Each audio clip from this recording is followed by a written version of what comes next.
She was supposed to be packing her bags. Instead, Coulter Hayes found Eleanor Ashcroft standing in the frozen yard at dawn, swinging an axe like she'd been doing it her entire life, which she most certainly had not. Every neighbor in the valley had already placed their bets. Refined Eastern woman, dead uncle's ranch, first hard frost. They gave her 6 weeks, maybe 8 if she was stubborn. Coulter had come to be polite, to offer fair money for the land, to save her from a mistake she didn't even know she was making. He never expected to be the one who needed saving. If this story already has you hooked, hit that like button, drop a comment with the city you're watching from, and let's see how far across the world this story travels. Now settle in. This one's going to take a while. The morning Coulter Hayes rode out to Ashcroft Ranch, the sky over Wyoming looked like a bruise that hadn't finished forming. Purple-gray at the edges, dirty yellow where the sun was trying and failing to break through.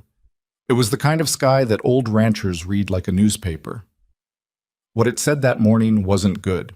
He'd been putting off this ride for 2 weeks. Frank Ashcroft had been in the ground for 22 days, buried on the hill behind his own barn, the way he'd always said he wanted. And in those 22 days, Coulter had found 17 different reasons not to make the 4-mile trip east to check on the man's niece. He told himself he was busy. He told himself she probably had people handling things. He told himself that a woman who grew up in Philadelphia wouldn't last long enough in Wyoming to require much checking on. But Frank had been his neighbor for 11 years. More than that, Frank had been the kind of man who showed up when your barn roof caved in under 3 feet of snow, who left a side of elk on your porch when you'd had a bad season, who sat with you through long dark nights without needing to say anything at all. A man like that deserved to have someone look in on his family, even family that had no business being here. Coulter's horse, a big gray gelding named Trick, picked his way along the frozen creek bed with the mechanical patience of an animal that had learned not to argue with its rider. Coulter rode with his collar turned up and his hat pulled low, one eye on the sky and one eye on the trail. The temperature had been dropping since midnight.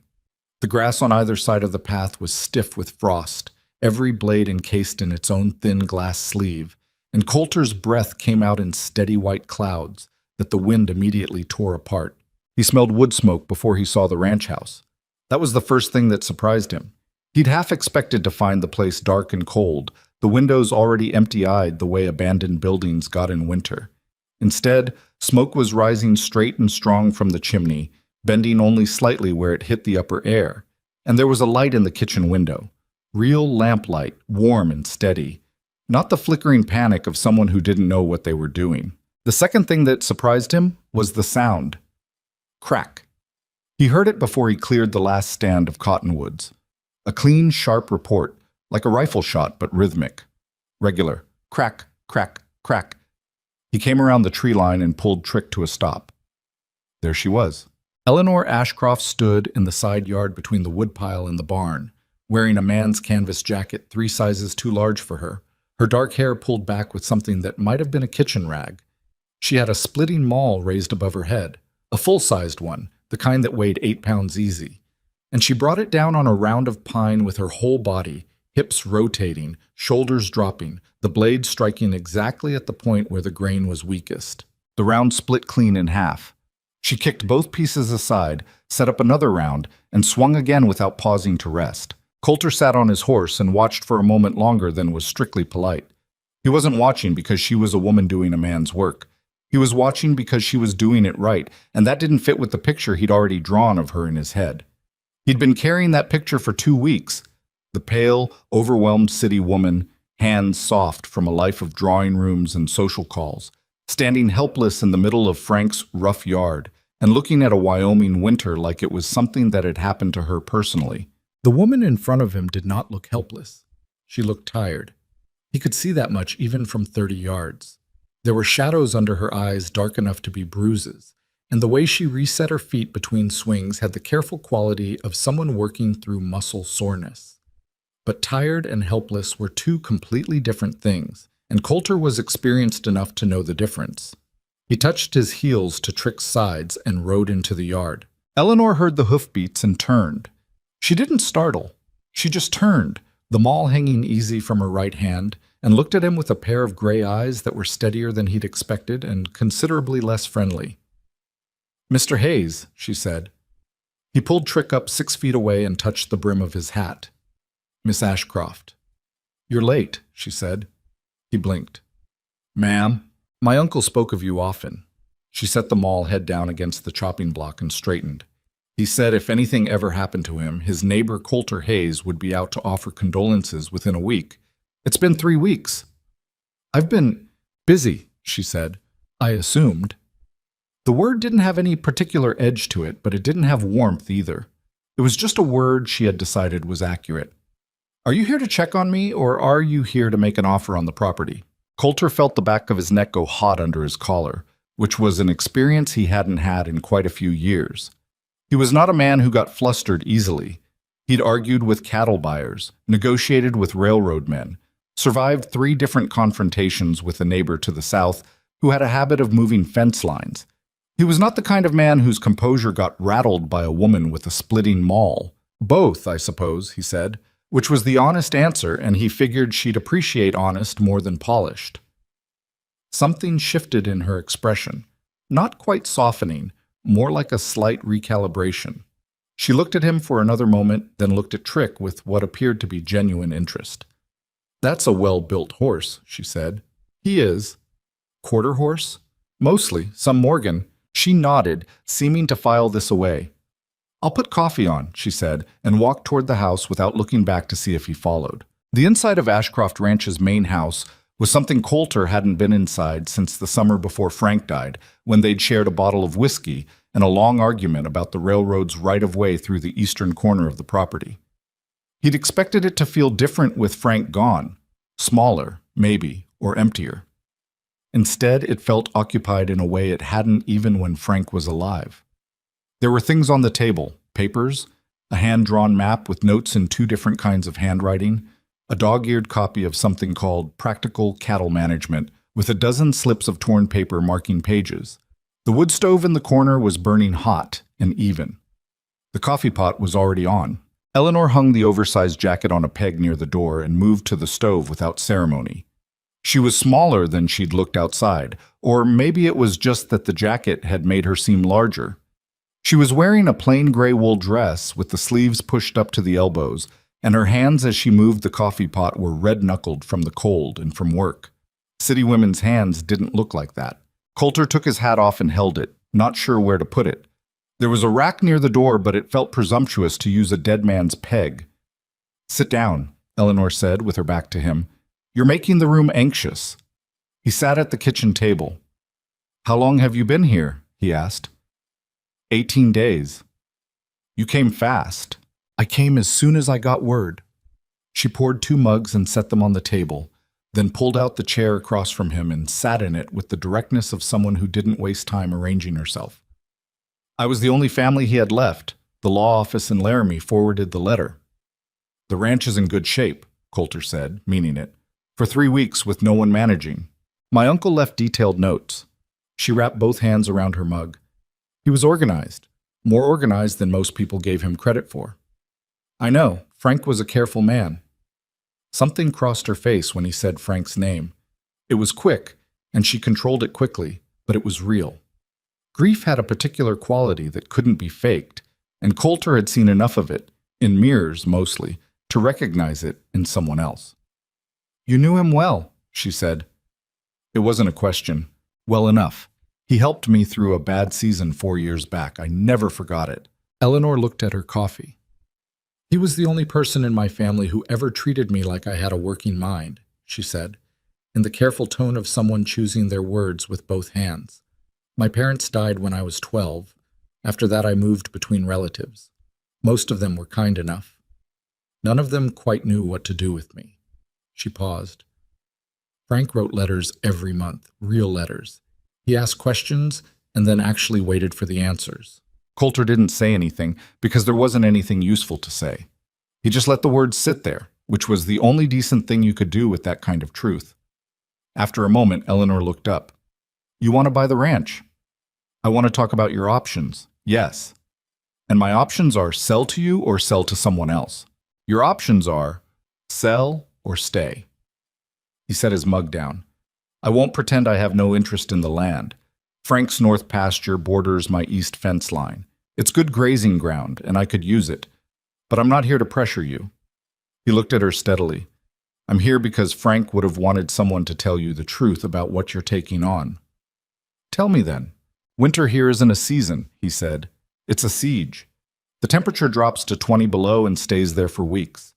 Blizzards come in off the mountain with no warning and no mercy. Roads close. Creeks freeze solid enough to lose cattle through. Men who were born here and have ranched their whole lives lose livestock every winter. Good men. Experienced men. He paused. A woman who grew up in Philadelphia alone, managing 160 acres with no help and no history here, the odds aren't good, Miss Ashcroft. I'm telling you that plainly because Frank would have wanted someone to. She listened to all of this without interrupting. When he finished, she sat quietly for a moment, looking out the kitchen window at the wood she'd been splitting. Then she looked back at him. How much snow fell last February? She asked. He frowned. Last February? On average, how many inches? 31 inches in one storm, more total. She nodded. My uncle's journal, February entry, 3 years ago. He notes 31 inches in 4 days, lost 2 calves but saved the rest by moving them into the main barn 24 hours before the storm peaked. She picked up her coffee again. He calculated that moving them any later would have cost him 7 animals instead of 2. He says, and I'm quoting, moving cattle is about reading weather and reading animals, not about muscle. A person who pays attention can do this work. He underlined pays attention. Coulter looked at her. I have been reading his journals, Eleanor said, for 18 days. Every entry he wrote for the last 11 years. I have his records for livestock, for weather, for pasture rotation, for feed costs, for everything. I don't know this land yet. She said this without any defensiveness. I know that. I am not pretending to know things I don't know, but I intend to learn, and I intend to stay, and I would appreciate it if you made your offer on the land now so that I can decline it, and we can move on to being neighbors instead. Coulter stared at her for a long moment. Then, for the first time in a very long time, he almost smiled. $2,000, he said. Fair market. No, thank you, she said. No hesitation. I didn't need to hesitate. She stood and refilled his mug without asking. I'm not selling, Mr. Hayes, but I'll gladly take any practical knowledge you're willing to share about the land, the weather, the cattle, things my uncle didn't write down or things you've learned yourself. She sat back down. Would you be willing to do that? In exchange, I'll be a good neighbor. I'll respect your fence lines, I won't let my cattle wander, and if you ever need an extra hand, I'll come. He looked at her across Frank Ashcroft's kitchen table. This woman with her red-knuckled hands, and her dead uncle's journals, and her 18 days of alone in a place that had broken stronger people than her, and he thought about saying something else. Some other argument about sense and reality, and the specific cruelty of a Wyoming winter. He had several prepared. He didn't say any of them. All right, he said instead. I'll share what I know. The valley had opinions about Eleanor Ashcroft within a week of her arrival, and opinions had a way of spreading in a place with few enough people that everyone knew which horse belonged to which ranch from half a mile away. Pete Gunderson, who ran the general store in the small settlement of Cutter's Crossing 4 miles west, told 3 different customers that the Ashcroft girl was going to sell before November. He said it with the confident authority of a man who had watched 30 years of homesteaders fail. He wasn't cruel about it. He was just honest in the way that people who've seen enough repetition get honest, which is to say, without much room left for exceptions. Martha Gunderson, Pete's wife, told Eleanor directly, with considerably more tact but roughly the same message, when Eleanor came in for supplies on her 4th day in the valley. This is hard country, Martha said, folding Eleanor's order with practiced hands. We've seen a lot of people come through with big plans. Most of them are gone inside a year. I appreciate you telling me, Eleanor said, and she said it in a way that was neither dismissive nor wounded. She just took the information and packed it alongside everything else she was gathering. Bill Harker, who owned the spread to the north and had a habit of leaning on fence posts and watching the world with mild contempt, rode by the Ashcroft property on a Tuesday morning and saw Eleanor on the roof of the smaller outbuilding, replacing shingles. He stopped his horse and watched for a full 2 minutes. Then he rode on without saying anything, which in Harker's vocabulary was something close to impressed. The one thing the valley couldn't quite figure out was Coulter Hayes. He'd gone out to the Ashcroft place. Everyone knew that, because Cutter's Crossing was the kind of place where someone always saw you riding past, and he'd come back without buying the land. This was confusing. Coulter was a practical man. A land opportunity like Frank Ashcroft's North Pasture didn't come along often, and everyone had assumed Coulter would have the deed transferred within a week of Frank's burial. Instead, he went back, not every day, and not with any obvious pattern, but he went back. He spent an afternoon helping Eleanor winterize the water lines that ran to the stock tank, a job that required 2 people and the knowledge of exactly where Frank had buried the pipes, which Coulter had because he'd helped Frank dig them 8 years ago. He went back 3 days later to look at a calf that was favoring its left foreleg, and spent 20 minutes showing Eleanor how to wrap it and what to watch for. He didn't make a production of these visits. He just came, did what needed doing, answered questions when she asked them, and left. Eleanor asked good questions. That was the thing he kept running into, the thing that kept finding him surprised, not because they were sophisticated questions, but because they were precise. She didn't ask vague, anxious questions like, "Do you think this is going to be okay, or should I be worried about?" She asked things like, "At what wind speed do cattle stop grazing and start burning too many calories trying to stay warm? How far in advance can you usually predict a storm of serious size by sky color alone? If I lose power to the barn for a week, what's the most critical order of priority for the animals?" Good questions. Practical questions.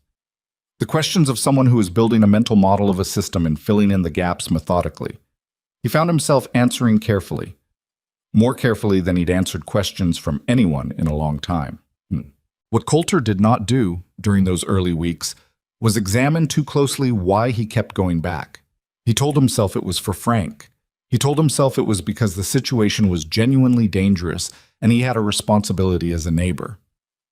Both of these things were partly true. He'd been Frank's friend, and Frank had trusted him, and leaving Frank's niece to learn Wyoming entirely through a dead man's journals and her own stubbornness seemed like a poor way to honor that. But there was also the other thing, which he was less willing to name. The other thing was that being around Eleanor Ashcroft was the first time in 4 years that he'd had a conversation that required his full attention. She didn't talk at him. She didn't talk around things the way people did when they were being polite. She said what she meant. She listened when he talked, and she disagreed with him, directly, calmly, without apology, whenever she thought he was wrong. She was wrong about the fence repair on the south end. She'd planned to do it with a 2-post approach that would have worked in softer soil, but was going to pull loose the first time the ground heaved in a hard freeze. He told her so. She argued the structural logic for 4 minutes with her hands moving in the air to illustrate the geometry. He listened and then explained the specific behavior of post-set concrete in freeze-thaw cycles. She was quiet for a moment, then said, "You're right. Show me the 3-post method." He showed her. She learned it faster than he expected. She was right about the drainage ditch on the north side of the barn. He told her to leave it. Frank had always left it.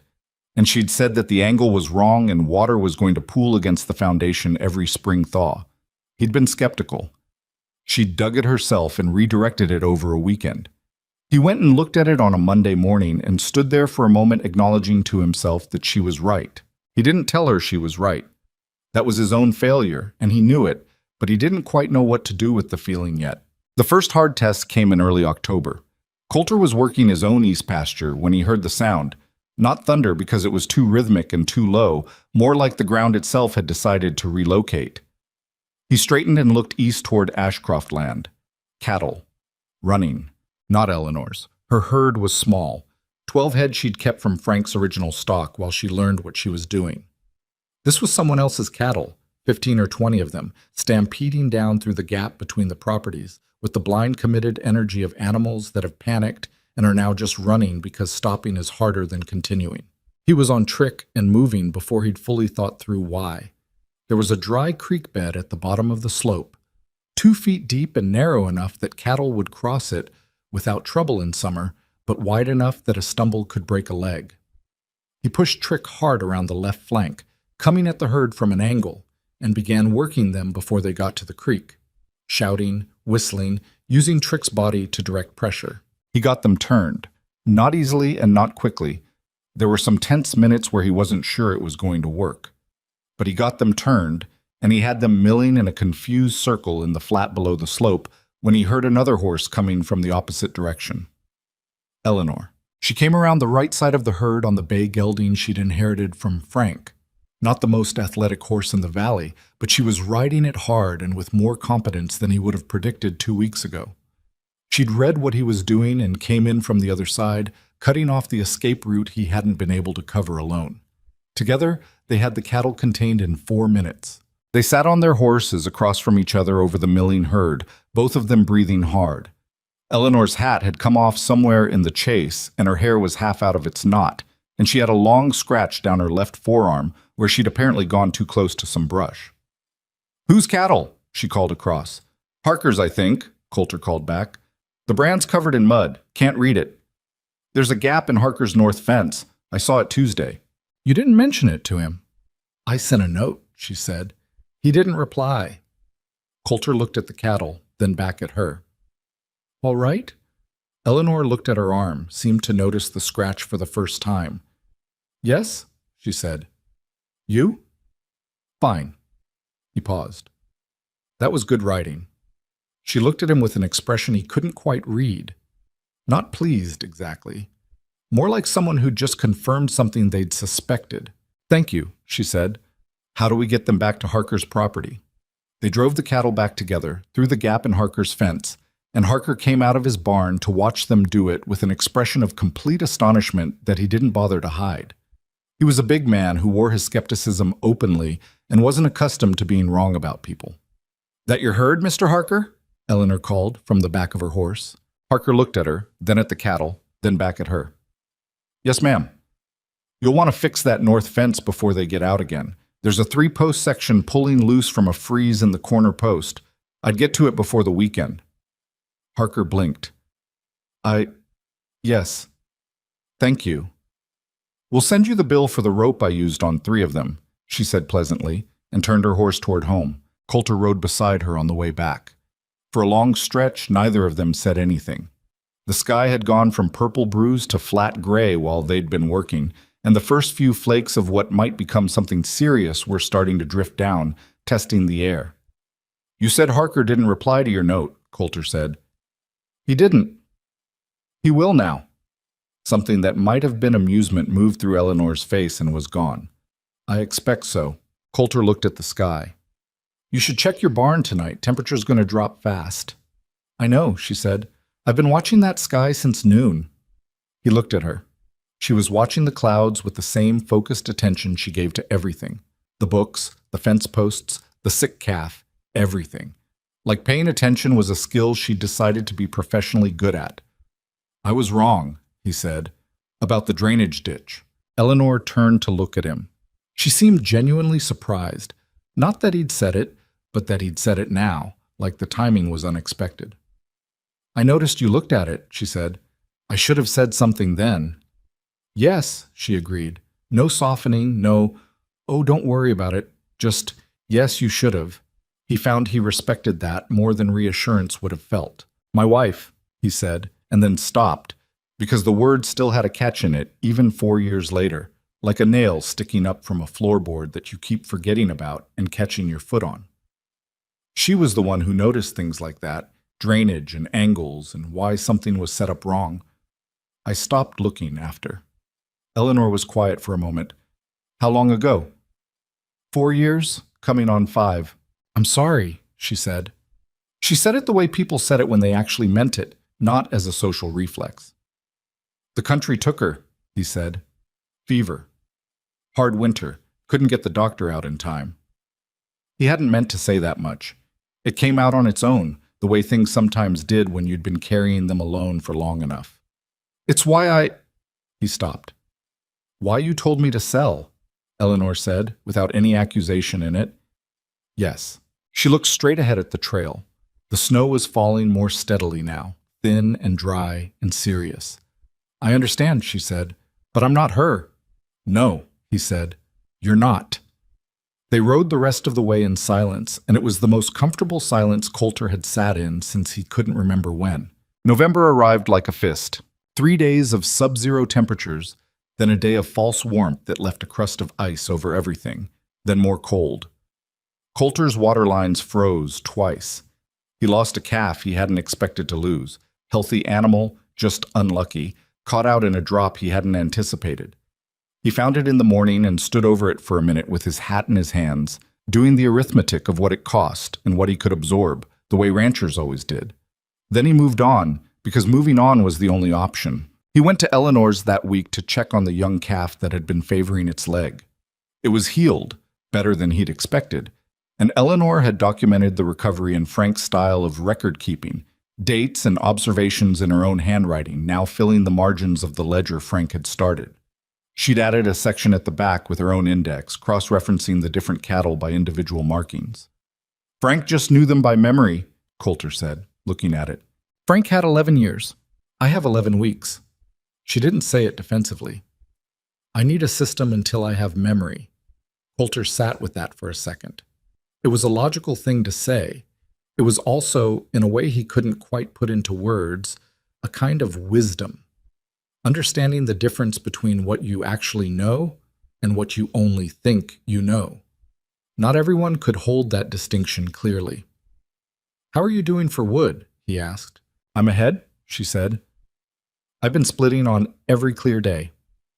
You should be 3 cords ahead minimum. I have 4. He looked at her. By yourself? Bill Harker sent 2 of his men over, she said, after the fence business. I think it was his way of saying thank you without having to say it directly. That sounds like Harker. I figured as much. She poured coffee without asking. She'd long since stopped asking, and he'd long since stopped noting it. He also told them to bring his good maul, which is heavier than mine, which I thought was thoughtful. He's not a bad man, Coulter said, just cautious about new things.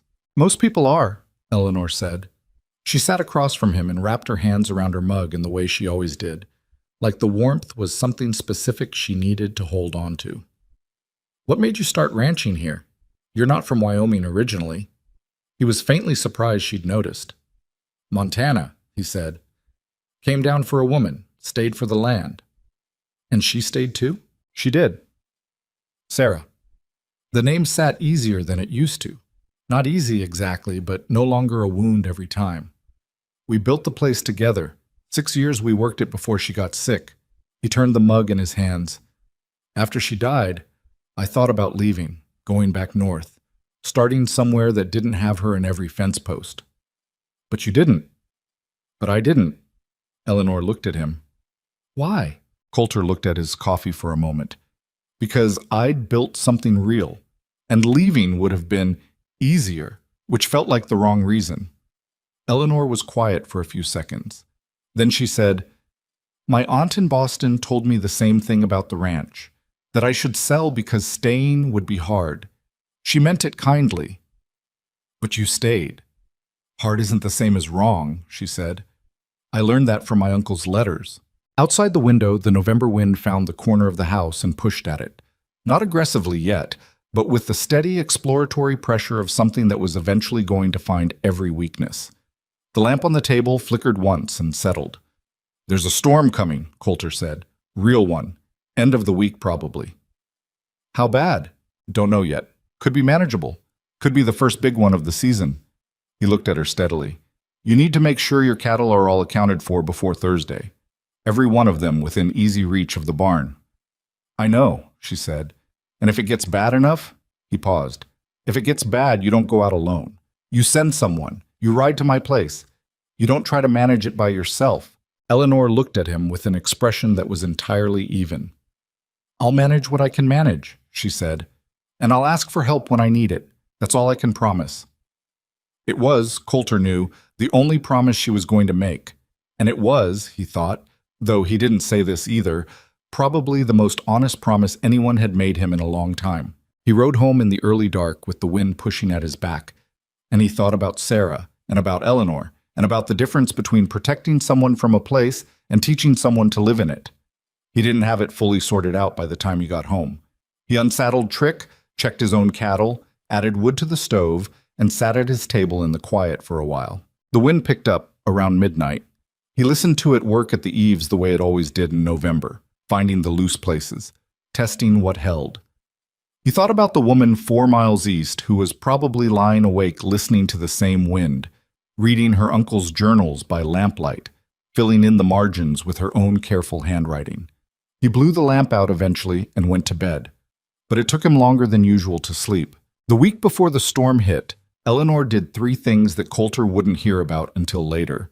Told to him in pieces by different people, each piece settling into place like stones in a wall. The first, she walked the entire perimeter of her property over 2 days, alone, making notes of every place where fence was weak or post was uncertain.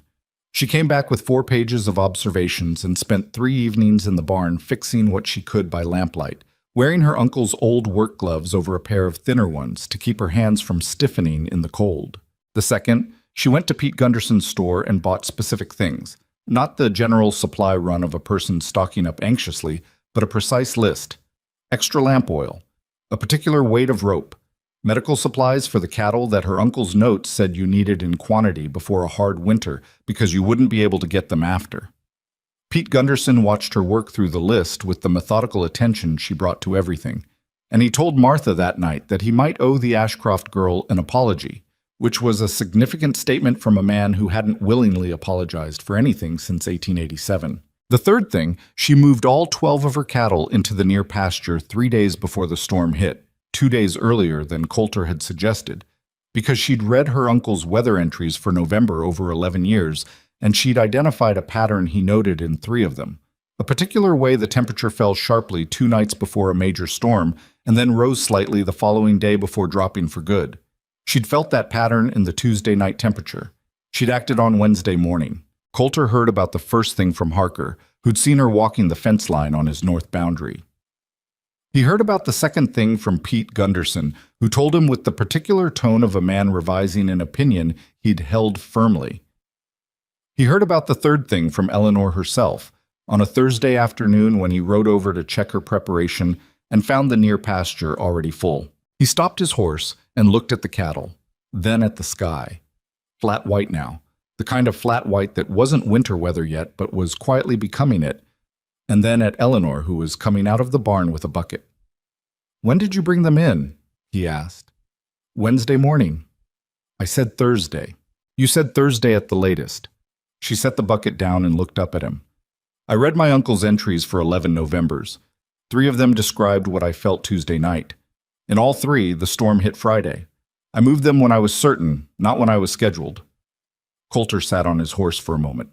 "I also," Eleanor said, "fixed the latch on the barn's east door, which was going to fail in a hard wind, and I found where your fence line meets mine at the northeast corner. The post there is leaning 4 degrees south. Might hold, might not." "I know about that post," he said. "Do you want help fixing it?" "I can manage." "I didn't ask if you could manage," she said, with the mildest possible patience. "I asked if you wanted help." He looked at her. The wind had picked up while they were talking. It kept doing that lately, showing up in the middle of conversations like a reminder of what was coming. The flat white sky was getting heavier above the western ridgeline. "Yes," he said after a moment, "I'd appreciate the help." They fixed the corner post that afternoon, Coulter driving while Eleanor steadied and Eleanor checking the angle at every stage until Coulter, who had always done this kind of work alone, understood what it meant to have a second pair of eyes. They finished with an hour of daylight left, stiff-fingered and not saying much, and stood looking at the result with the combined satisfaction of something done right. "That'll hold," Eleanor said. "Yes." He picked up the tools. "Thank you." She nodded, pulling her gloves back on. "The storm comes tonight or tomorrow." "I think tonight." "Probably tonight." "Then I should get back." "You should." She walked toward her horse. Coulter watched her for a second. The straight-backed, purposeful walk of someone who'd made all the decisions she could make and was satisfied with them. And he had the strange experience of a feeling he hadn't felt in a long time. Not nostalgia exactly, something more like recognition. He rode home in the failing light, checked everything twice, and went inside just as the first serious snow began to fall. The storm hit at 9 o'clock, and it hit with everything it had. By midnight, the wind was driving the snow sideways against every surface of the ranch house, and Coulter sat at his table with a cup of coffee going cold and listened to the howl of it, that specific sound that wasn't quite a sound. It was more like the world reducing everything to a single, undeniable voice. He thought about Eleanor's cattle, already in the near pasture, already accounted for. He thought about the corner post, fixed and plumb and solid. He thought about a woman 4 miles east who had read 11 years of a dead man's weather notes and moved on what she knew, 2 days before anyone told her to. Outside, the storm continued building itself into the hardest thing Wyoming had to offer. Inside, 4 miles apart, 2 ranchers waited for morning. The storm lasted 41 hours. Coulter knew this because he counted them, not obsessively, but the way a rancher always counted hard weather, marking time against what it was costing him and what it might still cost. 2 of his fence posts on the west line went down before midnight of the first night. He found them in the morning gray, snapped at the base by the wind load, wire twisted and sagging into the snow. He lost 3 days of work getting them back up alone, his breath freezing on his collar, his hands going from cold to numb to that particular burning that meant they were coming back and he should be grateful for it. Eleanor lost 1 post. The corner post they'd fixed together held. He found this out when he rode over on the 3rd day after the storm broke. The sky scrubbed pale and transparent the way it got after a serious blow, the kind of clean that looked beautiful and was actually just exhaustion. Eleanor was in the yard when he arrived, not splitting wood this time, but repairing the hinge on the barn door that the wind had pulled half off its frame. She had the door propped with the length of timber and was drilling new holes with a brace and bit, her jaw set with the particular expression of someone doing a job they'd never done before and refusing to let that be a problem. She looked up when he rode in. "Post held," she said, before he could ask. "I know. I checked it from my side." She went back to drilling. He got off his horse, tied Trick to the fence, and came over to look at the hinge situation. It was salvageable. The wood around the original screws had torn out, but there was solid material 3 inches to the left. "Drill it there," he said, pointing. She looked, assessed, nodded, and moved the bit without comment. He held the hinge plate flat while she drilled, and they finished the job in 20 minutes without needing to talk much. That was the thing about working alongside Eleanor. She didn't fill silence with noise. She let the work be quiet when the work should be quiet. "How are your cattle?" he asked when she was testing the door's swing. "All 12. No injuries." She pushed the door open and closed twice, checking the feel of it. "One of them, the older roan cow, the one my uncle called Matilda, she was off her feed for 2 days. I think the stress of the storm. She's eating now." "Matilda," Coulter repeated. "Frank named her after his mother." Eleanor looked at him with brief surprise. "I didn't know that." "He told me once. 3 drinks in, so he wasn't being sentimental about it on purpose." Something warm moved through Eleanor's expression. Not quite a smile, but a kind of grateful recognition, like a piece of a puzzle finding its place. "I'll remember that," she said. She invited him in for coffee, which had become the standard punctuation at the end of any working visit. He went in and sat at Frank's table, which he was gradually starting to think of as Eleanor's table, not because Frank's presence had faded from the room, but because Eleanor had layered her own presence over it. The open ledger, the notes in 2 handwritings, the almanac with the cracked spine she'd clearly been reading in bad weather, the small tin of pencils lined up at the table's edge with an orderliness that was purely hers. "Pete Gunderson told me something interesting," Eleanor said, setting down his mug and sitting across from him. "What's that?" "He said you lost 3 fence posts in the storm." "2?" "He said 3. Pete Gunderson wasn't on my property. It was 2. He picked up the coffee. "What else did Pete tell you? That you're the best rancher in the valley, and you don't accept help from anyone, and you've been that way since your wife died." She said it without hesitation, the way she said most things, directly, and then watching to see what it did. He didn't mean it as a criticism. He said it like a fact. Coulter was quiet for a moment. "Pete talks too much." "Small towns usually do." Eleanor wrapped her hands around her own mug. "Is it true?" "Which part?" "The part about not accepting help." He considered the hinge they'd just fixed together and didn't answer, which was an answer in itself, and he knew it. "I'm not trying to analyze you," Eleanor said, with the mild patience that meant she understood she'd pushed an edge, and wasn't retreating from it, but wasn't pushing further either. I'm trying to understand how this valley works. Who helps who, and why, and what it costs to ask. It costs differently for different people, he said. For men who've been here a long time, asking means admitting something went wrong that you should have prevented. It's pride, mostly, not the good kind. And for women who've just arrived? For you it costs nothing, because everyone already thinks you're going to fail. Asking for help is just confirming what they expect. Eleanor absorbed this. That's a strange kind of freedom, she said. It is, he agreed. Use it while you have it. She looked at him. What changed it for you? The not asking. He opened his mouth to say something deflecting. Nothing. It didn't change. I managed fine. And then stopped because she had a way of making deflection feel more dishonest than it was worth. Sarah used to say I built walls around problems instead of solving them, he said. She was right. After she died, I just kept doing it. Easier to work alone than to let anyone see where things were hard. But you came here, Eleanor said, every week, to help. That's different. Is it? He didn't have a clean answer for that. He turned the mug in his hands. The fire in the stove popped and settled and popped again. Outside, the cleared sky was already beginning to thin toward another cold front.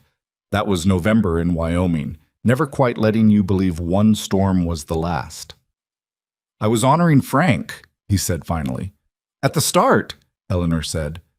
Yes, but you've been back 8 times now. He looked at her.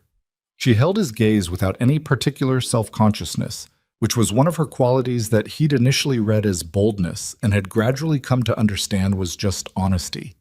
She looked at things straight because looking away required a kind of social performance she had no interest in. You're not easy company, he said, which was not quite what he'd meant to say. No, she agreed. I've been told that. I didn't mean it badly. I know. You meant that I ask inconvenient questions. A very slight curve at the corner of her mouth. My uncle said the same thing. He loved me for it. He thought about Frank. Frank with his careful records and his patient letters and his specific way of seeing the value in things other people overlooked. And he thought that, yes, Frank would have loved her for exactly that. The valley had started its revision of Eleanor Ashcroft somewhere around the cattle drive, the day she and Coulter had pushed Harker's stampeded herd back through the gap in the fence, and she'd told Harker to send her a bill for the rope. That had spread the way stories spread in small communities, picking up detail as it moved until, by the time it reached the far end of the valley, it included elements that hadn't happened but probably should have. The core of it was accurate enough. She'd ridden hard and fast into a problem that wasn't hers, fixed it alongside Coulter Hayes of all people, and come out the other side without making it into a story. That last part mattered. People who were proving something made noise about it. Eleanor didn't make noise. Bill Harker sent the lumbermen over after the rope incident, but he also, 2 weeks later, stopped by himself, unannounced, on a Wednesday afternoon, and stood in the yard looking at the barn roof with the expression of a man who was about to offer information he normally kept to himself. That east side's gonna leak come spring thaw, he said. Eleanor looked up at the roof. The 3rd and 4th panels. Harker blinked. You've been up there. Last week. I can't fix it until spring, but I know where it's going to go. Harker stood there for a moment with the expression of someone recalibrating. My oldest boy knows roofing, he said. When the weather breaks in April, I could send him over. I'd appreciate that, Eleanor said. I'll pay him fair. You don't need... I'll pay him fair, she repeated pleasantly. Harker's mouth shut. He nodded slowly. Fair enough, he said. And then he rode home, and 2 days later sent over a wheel of hard cheese with no note attached, which everyone in the valley understood was Harker's version of an apology and a welcome. Martha Gunderson came out on a Saturday with her daughter Clara, ostensibly to return a pot Eleanor had left at the store, a pretense so thin it was essentially transparent, and stayed for 3 hours helping Eleanor identify which of Frank's preserved goods were still safe to eat. Martha knew preservation, and Eleanor's knowledge of it was purely theoretical. They worked through the cellar together, Martha teaching and Eleanor taking actual notes, and Clara, who was 17 and had been brought along under the theory that she'd be bored, ended up asking Eleanor so many questions about Philadelphia that Eleanor eventually sat on an overturned crate and answered them properly while Martha finished the evaluation herself. She's not what I expected, Martha told Pete that night. No, Pete said. He was quiet for a moment. She's better. What none of them said directly, but all of them felt, in the way that communities feel things before they name them, was that Eleanor Ashcroft was holding on to something more than a ranch. She was making an argument, not with words, because she wasn't the kind of person who argued with words when she could argue with results, but a real one made of fence posts and preserved goods and cattle driven back through gaps in other people's fences. The argument was, I am here. I am capable. And this land does not own me. The valley was listening, slowly, the way it always listened, skeptically, and then with surprise, and then with something that wasn't quite respect yet, but was moving in that direction. Coulter watched this happen from close enough to see the details, and far enough to still pretend, to himself, that he wasn't watching. December hit with a cold so deep and dry it made November look like a suggestion. The kind of cold that got into the gaps in the logs and found the places where the insulation wasn't quite right and laid its hands flat on everything. Coulter's cattle needed extra feed because they were burning calories just standing still. He did the twice-daily rounds, wrapped in every layer he owned, moving fast, not stopping because stopping invited the cold in. He rode to Eleanor's on a Tuesday, 3 weeks into December, not because anything specific had pulled him there, but because the cold had been building for a week, and he wanted to see with his own eyes that the barn was holding. That was what he told himself. He'd been telling himself variations of this for long enough now that the story had some wear on it, but he hadn't yet gotten to the place of replacing it with a more accurate one. Eleanor was in the barn when he arrived.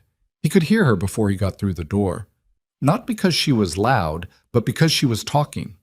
He stopped just inside the barn door and discovered she was talking to Matilda, the roan cow, the one Frank had named after his mother. Eleanor was leaning on the stall rail with her chin in her hand, having what appeared to be a patient one-sided conversation.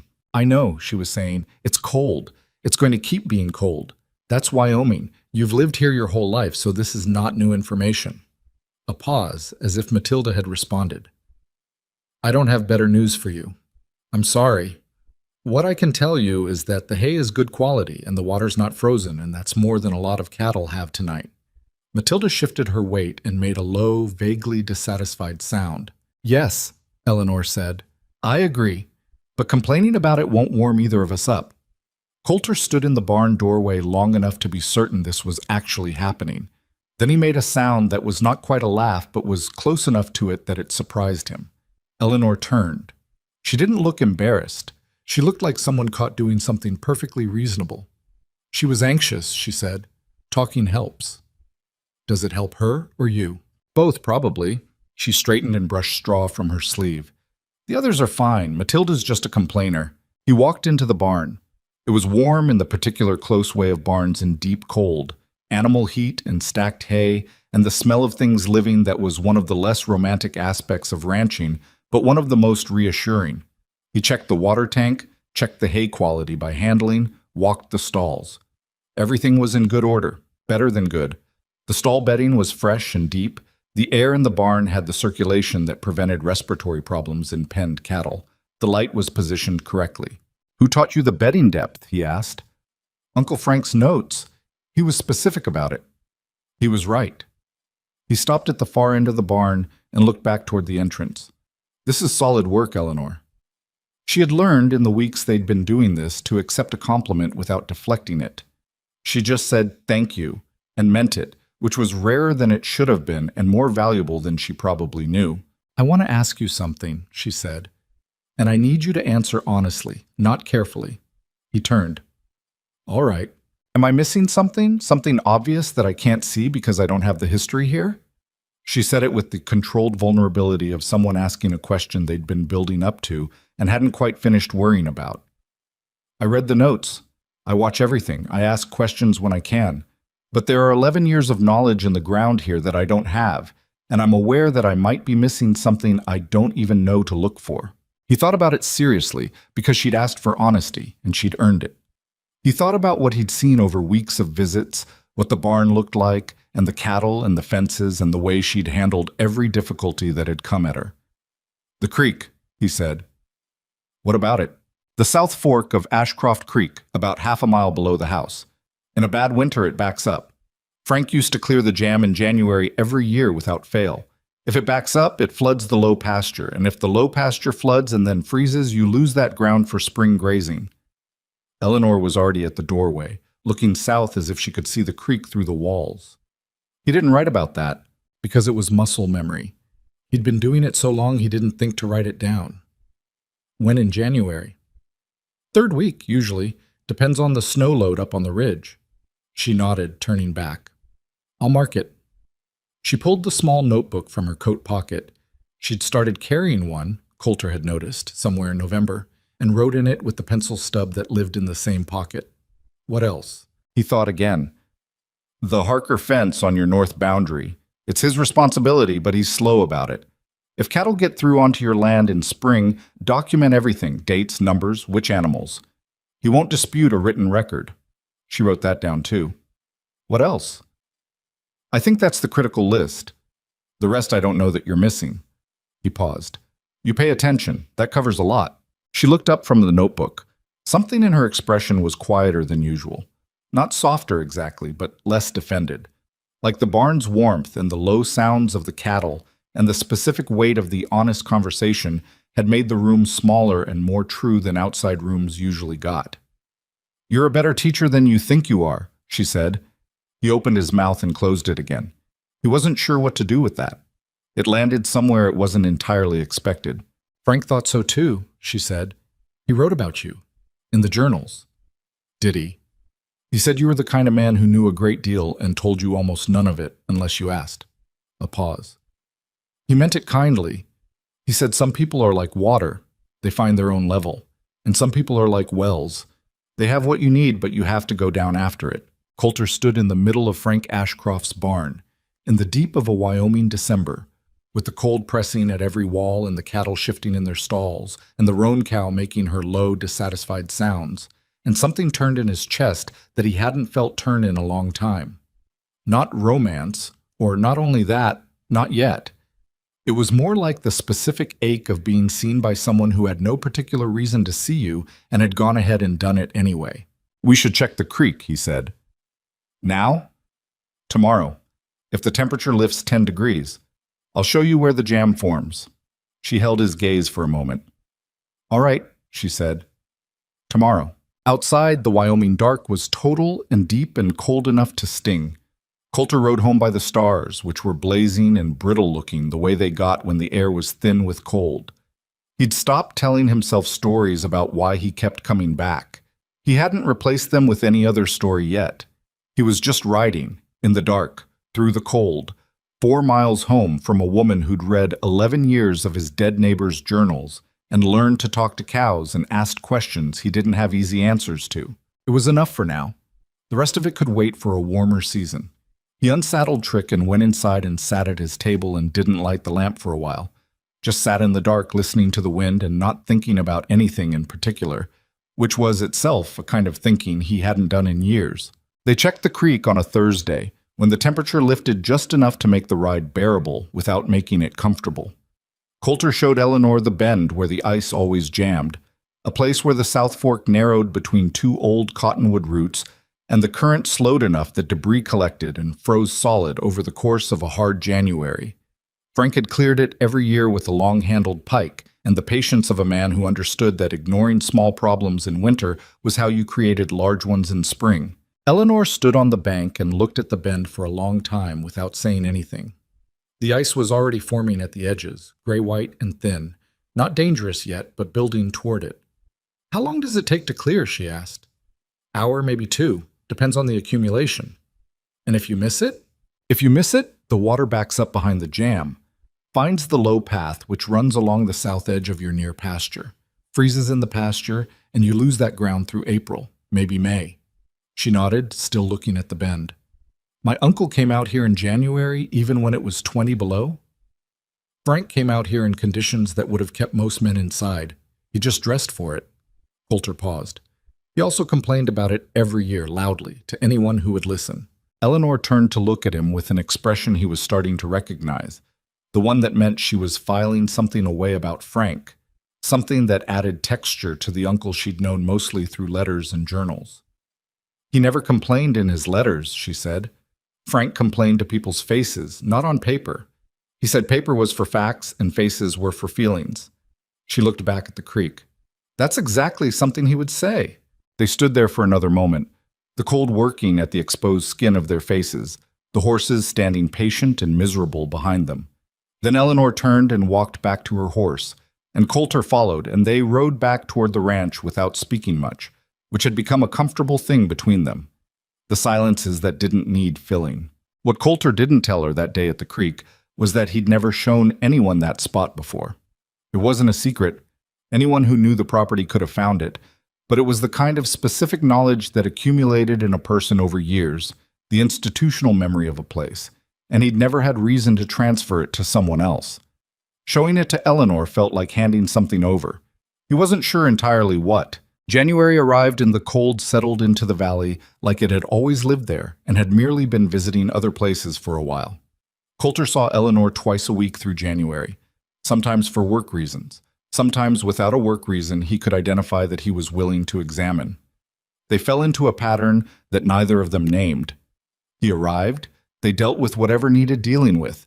They drank coffee at Frank's table and talked with the particular directness that had been the texture of every conversation between them since the first day.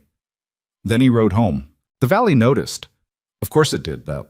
The valley noticed everything, filtered it through the accumulated assumptions of people who'd known each other for decades, and produced conclusions that were approximately half accurate. Pete Gunderson told Martha he expected Coulter to make an offer on the land again now that it was clear the girl was staying. Martha told Pete he was missing the point, which was her standard position regarding most things Pete said, and was usually correct.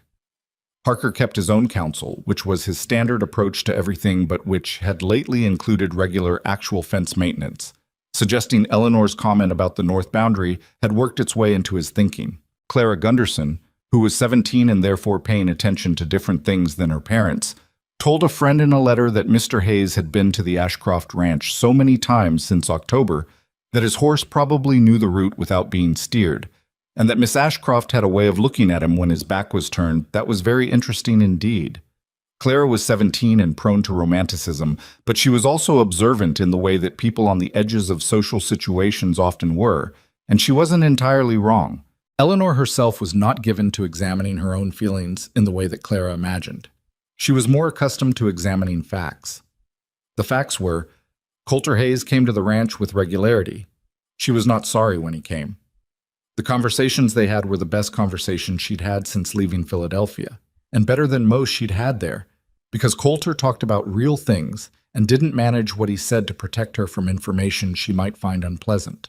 She trusted his knowledge of the land completely, and she trusted, increasingly, his knowledge of people, which was slower to show itself but was there. She also noticed that he laughed more than he had in October, not often and not loudly, more like the sound that escaped a person who'd been keeping things locked down and occasionally failed. She'd made him laugh twice in January, once with a dry observation about Matilda's ongoing dissatisfaction with Wyoming as a concept, and once with a story about her first attempt to shoe a horse, which had involved 3 hours, 2 bruised fingers, and a result so structurally questionable that she'd paid the farrier to redo it, and had decided to classify it as a learning experience rather than a failure. He'd laughed both times and then looked mildly surprised at himself, like the sound had gotten out before he approved it. She did not analyze what this meant. She filed it, the way she filed everything, and let it sit. The third week of January, she cleared the creek jam herself. Coulter had told her he'd come and do it with her. She'd said there was no need. He'd said the pike was heavier than it looked and the footing on the bank was unstable, and she should wait. She'd said she'd manage. He'd said, with more edge than he usually had, that she didn't need to do everything alone to prove she could do it. She'd looked at him across the kitchen table and said, very evenly, I know I can do it. I'm not proving anything. I'm going to go clear a creek. You can come if you want company. He'd come. They worked for an hour and 40 minutes in air, so cold it felt like breathing through cloth. The jam was substantial, by 2 feet of layered ice and debris, packed tight at the narrow bend. Eleanor handled the pike with the careful, methodical efficiency of someone who'd thought through the biomechanics before starting, and Coulter worked beside her without taking over, which was something he'd been genuinely working on and was doing better at. They broke it loose in sections, the cold water running fast and black beneath, the freed debris moving quickly around the bend and downstream. When it cleared, Eleanor stood on the bank and watched the water move for a moment, breathing hard and not bothering to hide it.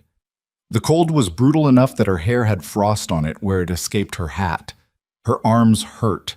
She was going to be sore for 2 days. "Good," she said. "Yes," Coulter agreed. He was looking at her, not the creek, and when she turned and caught him at it, he didn't look away, which was unusual. He held her gaze for a second with an expression she couldn't quite read. Something between admiration and discomfort, like a man who was reconciling two things that weren't fitting neatly together. "What?" she said. "Nothing," he said. And then, before she could call him on the deflection, "Sarah couldn't have done that." Eleanor waited. "Not because she wasn't capable," he said. "She was capable of a great deal. But she didn't. She wasn't built for this the way you are. She grew up on a ranch, but a mild country ranch, Montana summer ranch. Wyoming in January was always hard for her. She endured it." He stopped. "I spent a lot of years trying to make it easier for her, doing things before she had to, taking on everything I could take on, so she wouldn't have to endure it, so she would be safe." He looked at the creek. "It didn't work. The one thing I couldn't control. Fever. Doctor 12 miles away and road snowed shut." He was quiet for a moment, and the quiet had the texture of something he'd said to himself many times in many forms. "I kept thinking afterward, if I had just done more, fixed more things, anticipated better, made the ranch safer somehow." "It wasn't the ranch that killed her," Eleanor said. Not harshly, just plainly, the way she said things that needed to be said plainly. "I know that. Do you?" He looked at her. She held his gaze. "You came here the first day and told me to sell because the land would take me," she said. "But the land didn't take Sarah. A fever took Sarah. Those aren't the same thing." Coulter was silent for long enough that a lesser person might have mistaken it for not listening. Eleanor had learned that it meant he was processing something real. "When you believe the same thing for 4 years," he said finally, "it gets into the walls. Even if it's not exactly right, it gets into the walls." "I know," she said. "I spent 6 years believing I was a burden to everyone who housed me. My aunt was kind, my cousins were kind, but I had no place that was mine, and I started to believe that was my nature rather than my circumstances." She looked at the water moving freely now around the bend. "My uncle's letters were the first thing that argued back. 12 years of letters, arguing against a story I told myself about who I was." Coulter was quiet. Then, "Frank was good at that." "Yes, he was." She turned from the creek and picked up the pike. "I think you might be good at it too, if you let yourself." She walked back to the horses before he could answer, which she'd done on purpose, giving him room to sit with it without having to respond immediately. She'd learned over months that Coulter processed sideways. He'd come at a thing from an angle 3 days later, when he'd had time to turn it over, and whatever he said then would be more true than anything he managed in the moment. They rode back to the ranch in the last of the January afternoon light, which lasted about 20 minutes before the sky went dark blue and cold. Eleanor fed the cattle and Coulter helped without being asked, and they ate together at the kitchen table. Not for the first time, there'd been a handful of evenings when the work had run long enough that going home unfed seemed impractical. And it was an easy meal, the easiness of people who'd stopped performing for each other some time ago. He went home before full dark. She watched him ride out from the porch, the cold coming up around her ankles, and stood there a moment after he'd cleared the cottonwoods. Then she went back inside and sat at the table and opened the ledger and wrote up the creek work in her careful, factual way. Date, time, conditions, what the jam looked like, what tools were needed, how long it took. Frank's style. In the margin, in smaller writing, she wrote, "CH. Knows this land the way you know your own name. Doesn't always know that he knows it." She looked at this for a moment, then closed the ledger and went to bed. February in Wyoming was the month when the valley stopped arguing about winter and started simply enduring it. The cold was no longer new or interesting or a test of anything.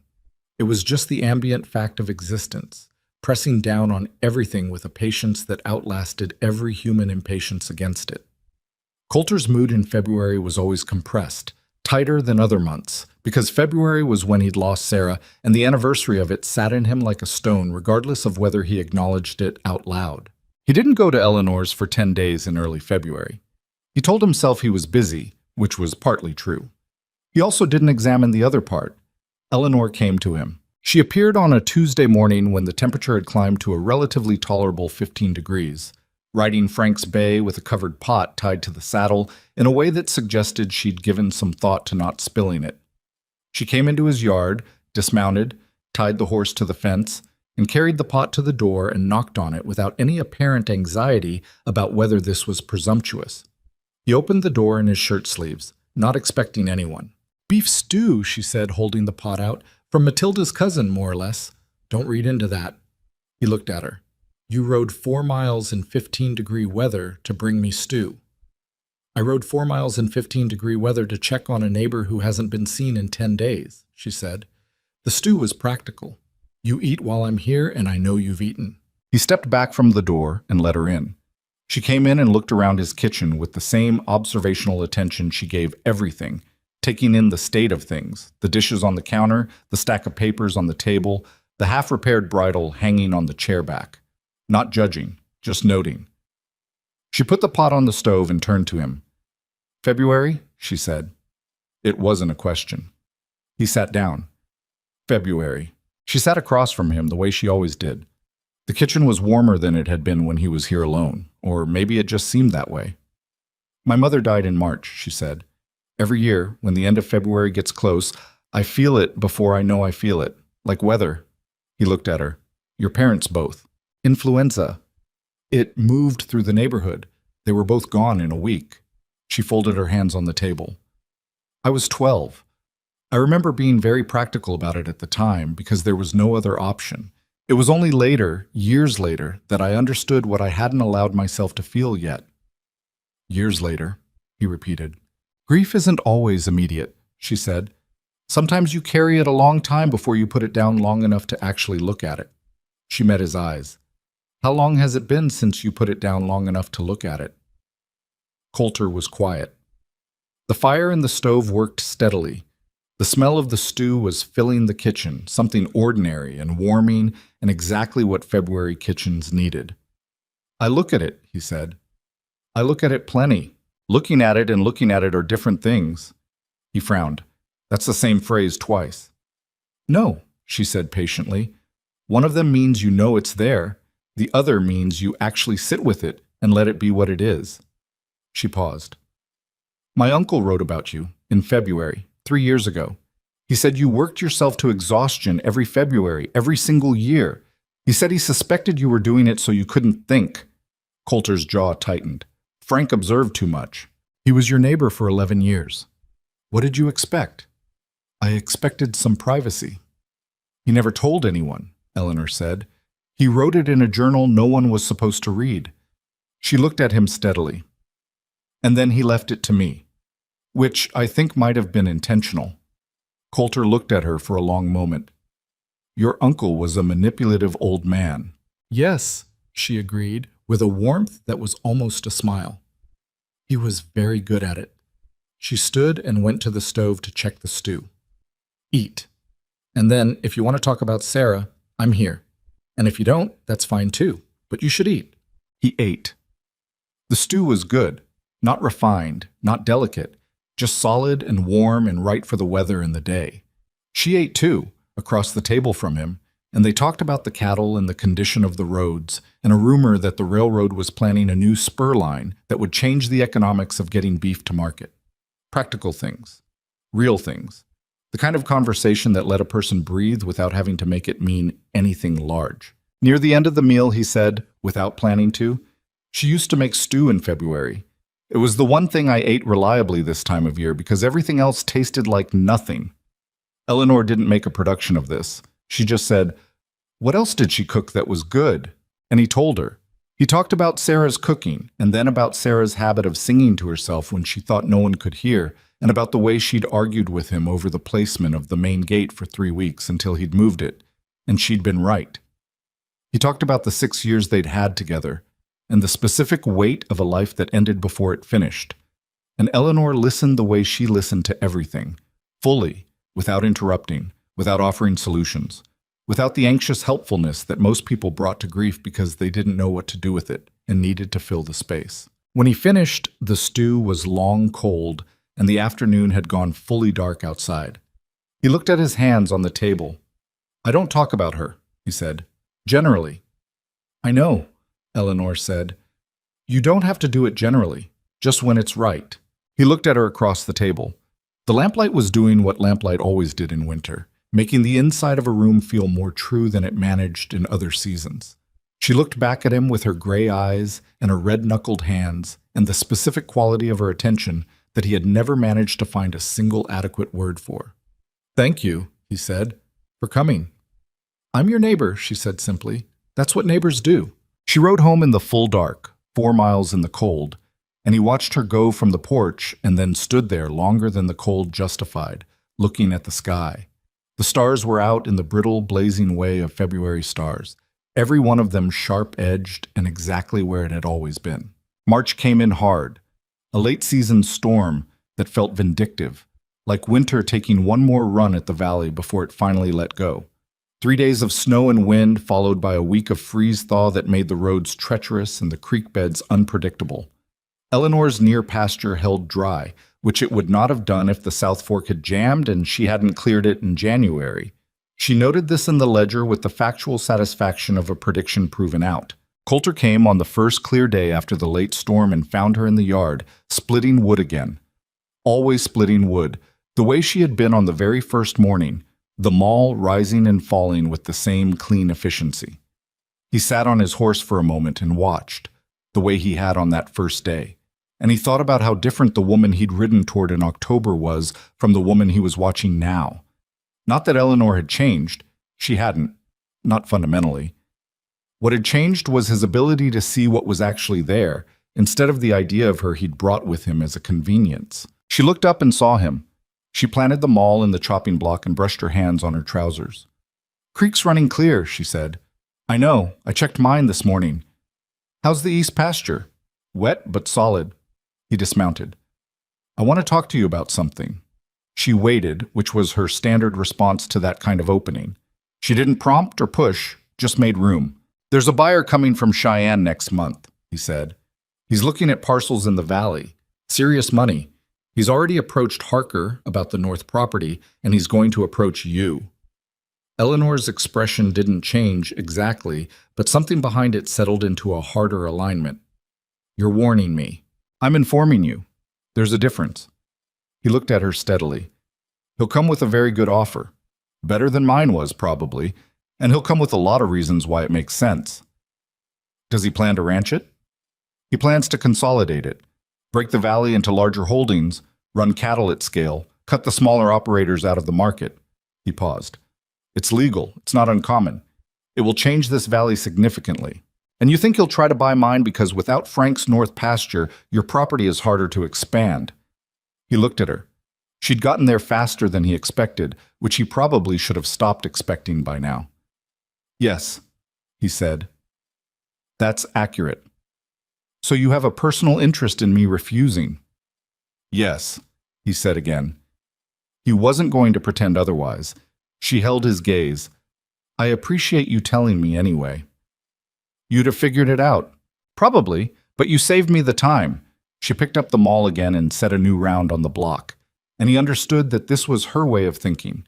She worked while she processed, always had. "I'm not selling to a consolidator," she said. "I'm not selling to anyone. But tell me more about him, because if he's coming to this valley, I want to know what I'm dealing with." Coulter told her everything he knew, which was more than she'd have gotten from anyone else because Coulter paid attention to the economics of ranching the way Eleanor paid attention to weather patterns, systematically, without gaps. She listened, split wood, and asked the questions that got at the specific mechanism of how consolidation worked and what tools smaller operators had against it. Not panicked questions. Strategic ones.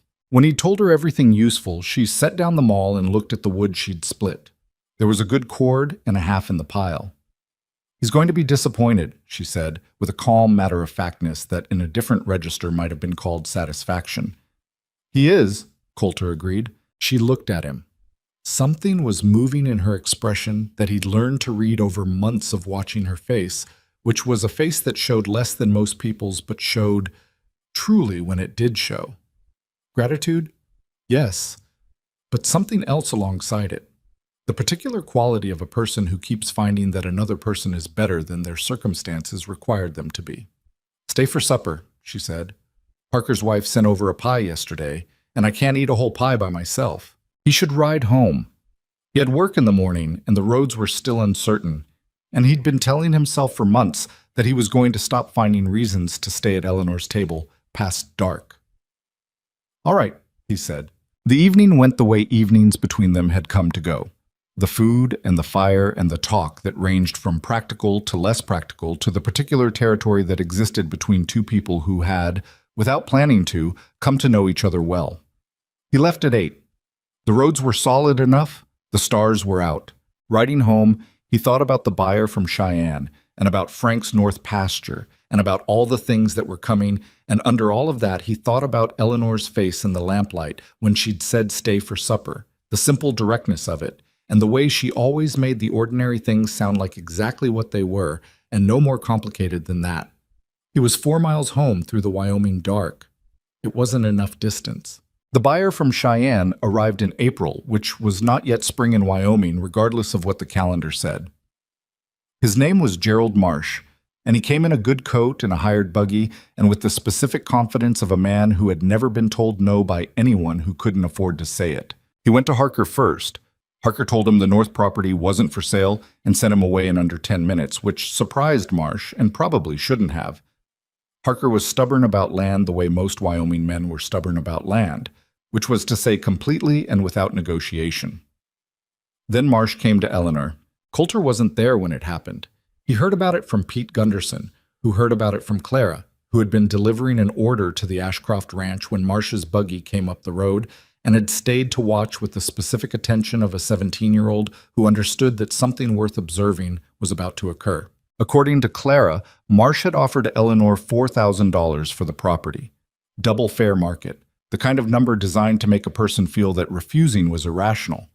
He'd presented it with the polished reasonableness of someone experienced at this, explaining the economics of consolidation, the difficulty of small-scale ranching, the wisdom of taking good money while good money was being offered. He'd said, Clara reported, that he had great respect for what Miss Ashcroft had accomplished, but that the valley was changing and it was better to sell on your own terms than to be eventually pressed out by larger forces. Eleanor had listened to all of it. Then she'd said, "The fence line runs along the North Creek bed. I want to make sure you understand exactly where the property ends so that when you're looking at other parcels, you don't make any errors about which land is available." And she'd walked him to the fence line and pointed out the boundary markers with complete courtesy and shown him off the property without once raising her voice or saying the word no, because she hadn't needed to. Marsh had come to Coulter afterward, which Coulter had expected. He'd come with a number, a good number, better than the one he'd offered Eleanor. And Coulter had told him that Frank Ashcroft's North pasture wasn't on the market, and neither was any other piece of his property, and that he was welcome to look elsewhere in the territory. Marsh left the valley 2 days later. The valley recovered quickly from his visit, the way small communities recover from outside disturbances, by resuming its normal life and absorbing the incident into its ongoing story. Pete Gunderson told 3 people that the Ashcroft girl had handled Marsh better than anyone. Martha Gunderson said she'd always known the girl had sense. Bill Harker said nothing but sent over a post-hole digger he'd borrowed from Frank 3 years ago and had apparently been meaning to return. Coulter rode to Eleanor's the day after Marsh left. She was in the garden, which was not yet a garden in any producing sense, still mostly turned earth in the careful stakes she'd set up to mark what she intended to plant, but which she'd been working since the first thaw with the same methodical planning she brought to everything. "He came to you," she said, without looking up from what she was doing. "He did. And I told him no, same as you." She looked up then. "How much did he offer?" He told her. She considered this for a moment, doing the arithmetic of what it represented. "That's serious money," she said. "It is. And you said no." "I said no," he confirmed. "This land isn't about the number it could sell for. She held his gaze for a moment with an expression that said she understood exactly what he meant and was filing it in the same place as other things he'd said that mattered. Then she went back to her garden work. "Help me with these stakes," she said. "I can't get them straight without a second eye." He spent an hour helping her set garden stakes in the cold April ground, which was not how he'd planned to spend the morning, and which was fine.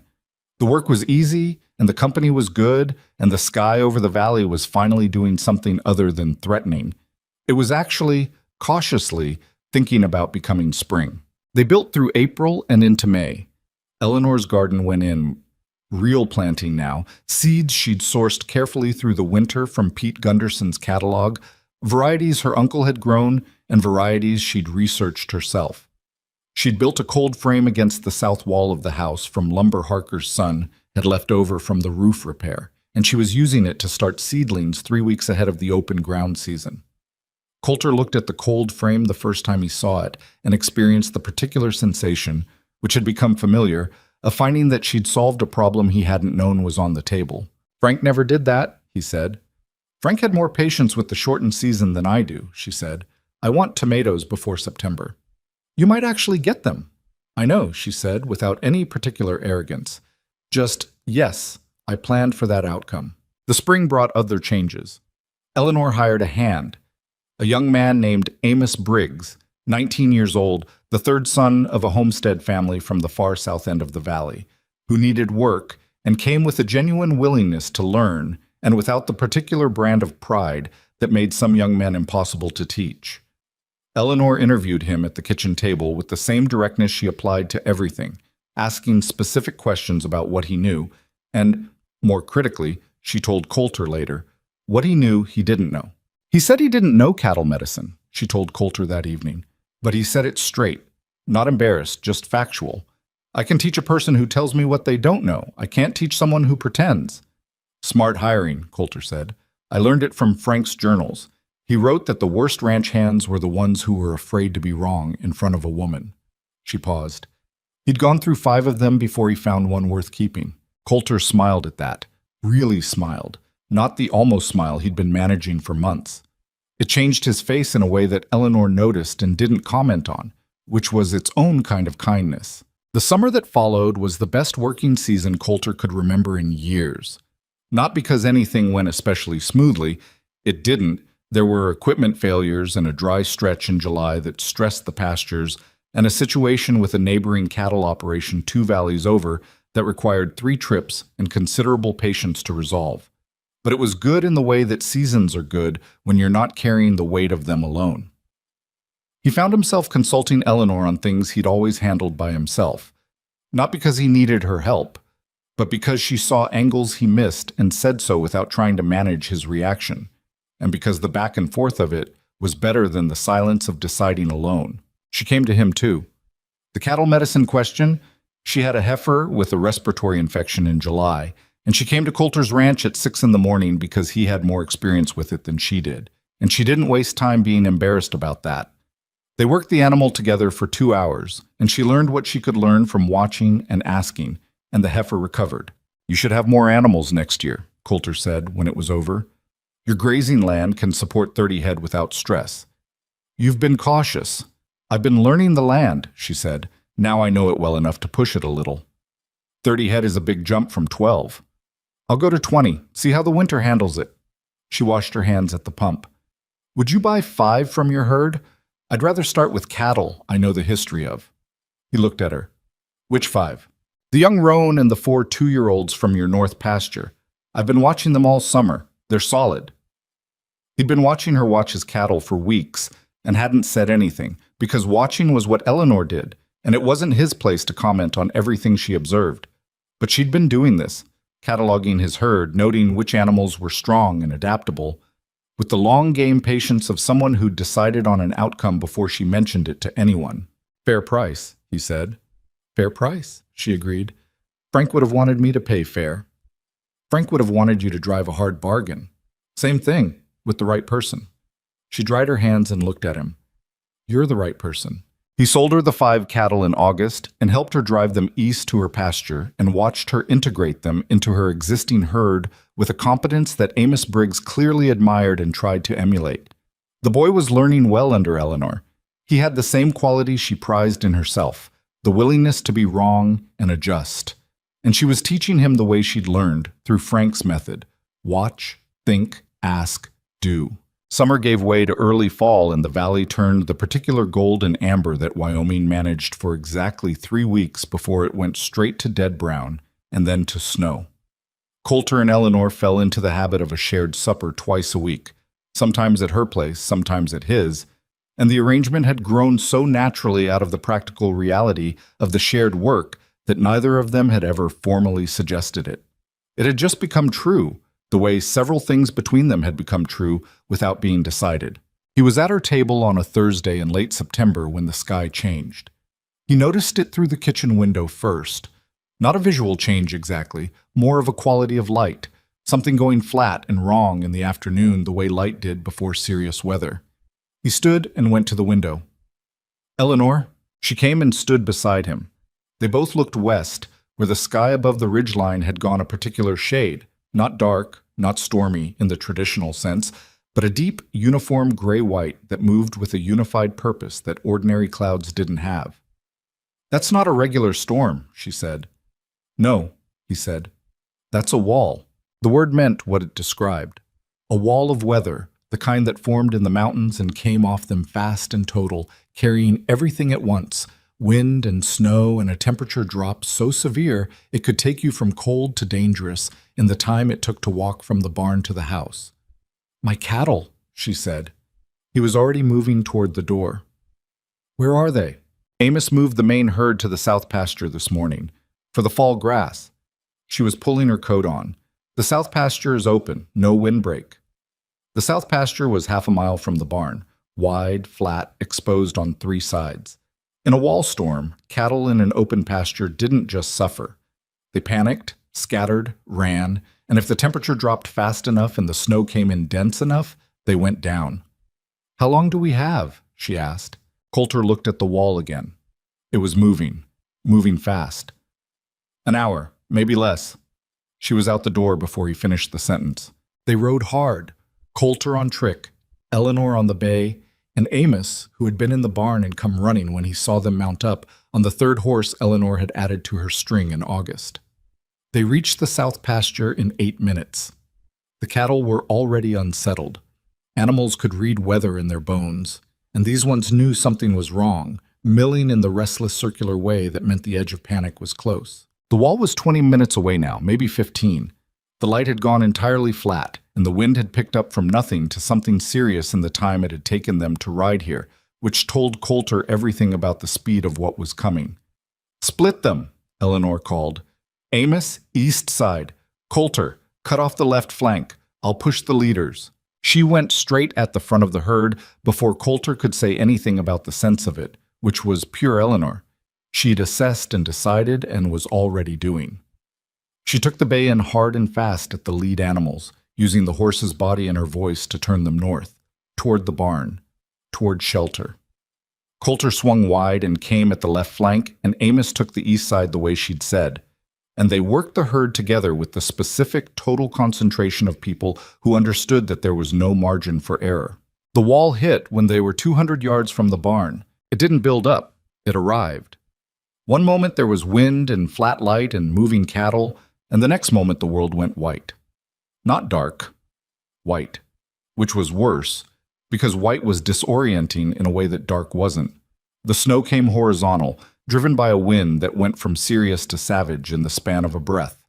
And the temperature dropped so fast that Coulter could feel it through his coat in a way that wasn't just cold anymore, but something more fundamental, like the air itself had changed its nature. He could hear Eleanor. He couldn't see her, she was 6 feet away and invisible. But he could hear her voice working the cattle with a steady, commanding sound that didn't waver. The cattle were scared, but they were moving. That was the critical thing. Moving animals were manageable. Stopped animals were a disaster. Coulter worked by feel and sound, and the muscle memory of 30 years of cattle. He kept Trick moving at the right angle, kept the pressure on the flank, kept his voice going. At one point his horse went sideways in a gust and he nearly came off, stayed on through the kind of physical instinct that doesn't involve conscious thought, got Trick steady again and kept moving. So, dit. The barn materialized out of the white like a promise. The bulk of it visible 3 seconds before they were on it. The big doors already open because Amos had gotten there somehow and pulled them wide. The lead cattle went in and the ones behind followed in the dumb committed way of herd animals following what was in front of them, and the count built in Coulter's head 8, 12, 15, 17. And then Eleanor was there beside him in the barn doorway, both of them turning to face the white nothing outside. "How many?" she said. "I count 17 in. We have 20. 3 short." She started back out. He caught her arm. "Eleanor?" "3 head, Coulter." "It's a wall storm. You go back in that—" "3 head," she said again. She wasn't angry. She was just resolute, in the way she was always resolute, which was without drama and without apology. "Stay with the ones we have. I'll be back in 5 minutes." She went back into the white before he could stop her. He stood in the barn doorway for exactly 4 seconds, which was as long as it took him to understand that he wasn't staying with the ones they had. He went after her. He found her by sound, her voice, calling the cattle, that steady commanding sound she'd developed over a year of working with animals. He came up alongside her, and she didn't tell him to go back. She just moved slightly so they were working the same direction, and together they swept the area where the 3 missing animals would have been when the wall hit, and they found them, 2 together, huddled against the fence line, and the 3rd alone, confused and drifting the wrong way. And they turned them and pushed them forward through the white and the noise and the cold that by now was past discomfort and into something more serious. They came back through the barn door with all 20 cattle. Amos pulled the doors shut behind them and stood breathing hard in the sudden comparative quiet of the barn, looking at them both with an expression that said he'd been genuinely scared they weren't coming back. Eleanor made the count twice with her hand on each animal. Then she stood in the center of the barn and allowed herself exactly 3 seconds of motionless relief. Coulter saw it happen, the brief closing of her eyes, the long breath. And then she was moving again, checking animals, checking for injuries, checking the barn structure against the sound of the storm working at it from outside. Coulter stood against the barn wall and watched her, and felt something move through his chest that had been building for a long time and had finally run out of room. He was covered in snow that was already melting in the barn's warmth. His hands were shaking slightly, which he recognized as the come-down from the specific kind of fear that didn't show itself until the danger was past. He hadn't been afraid of the storm. He'd been afraid of Eleanor going back into it and not coming out. That distinction mattered.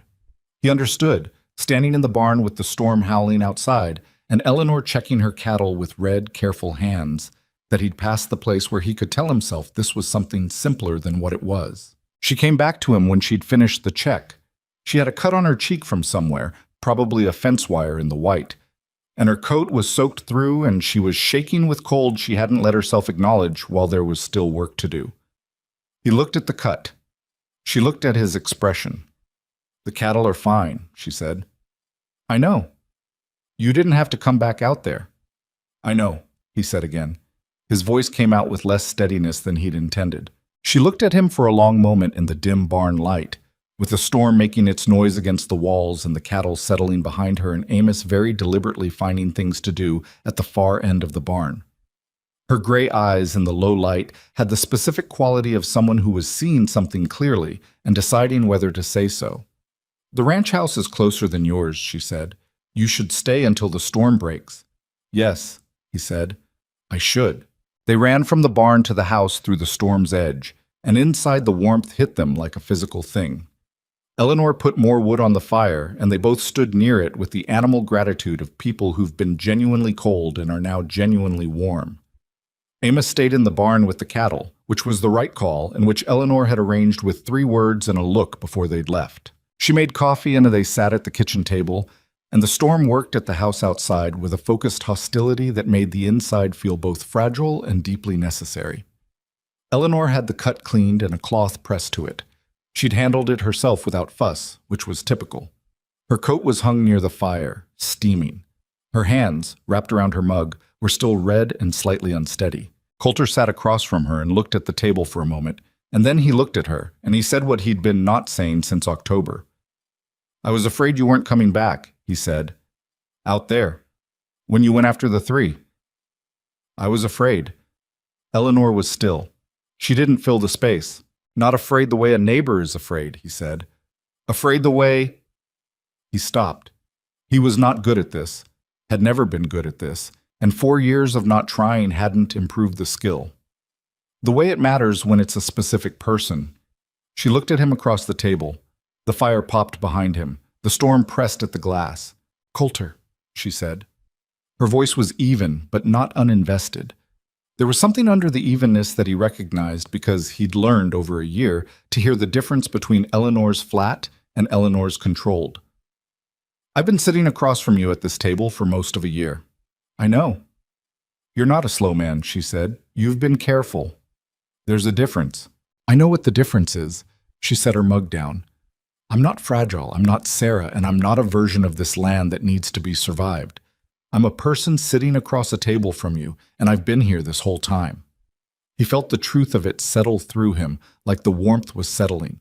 From the outside in, reaching places that had been cold for longer than one storm. I know, he said. I know exactly who you are. That's the thing. He met her eyes. It took me a while to understand that knowing who you are was the reason, not the obstacle. The storm outside was as loud as it had been. The fire was as warm. Eleanor Ashcroft sat across from Coulter Hayes in her dead uncle's kitchen, which had become her kitchen, which had, without ceremony or announcement, become the place where the truest conversations of the past year had happened. And she looked at him with her steady, undecorated gaze and said, There are 2 ranches. I'm keeping mine. I know, he said, and I won't be managed, or protected from things, or decided for. I know that too. Then tell me what you're actually asking. He held her gaze. I'm asking if you'll let me stand beside you, he said. Not in front, not behind, beside. The storm continued. Eleanor was quiet for a moment. Not hesitating, he'd come to understand the difference between her hesitating and her being exact. And then she said, Yes, I think I will. The storm held them there for 2 days. Not trapped. The word implied helplessness, and neither of them was helpless, but held the way serious weather in Wyoming held you, pressing you against the fact of your own smallness relative to the land you'd decided to live on. The roads went under. The visibility outside the windows dropped to 20 feet, then 10, then to the particular nothing of a full whiteout that made the world outside the glass look like it had simply ceased to exist. Amos slept in the barn with the cattle the first night, wrapped in horse blankets, and reported in the morning that all 20 animals were fine, and that Matilda had complained about it steadily until approximately midnight, and then given up, which Eleanor received as good news on both counts. Inside the house, Coulter and Eleanor did what they'd always done.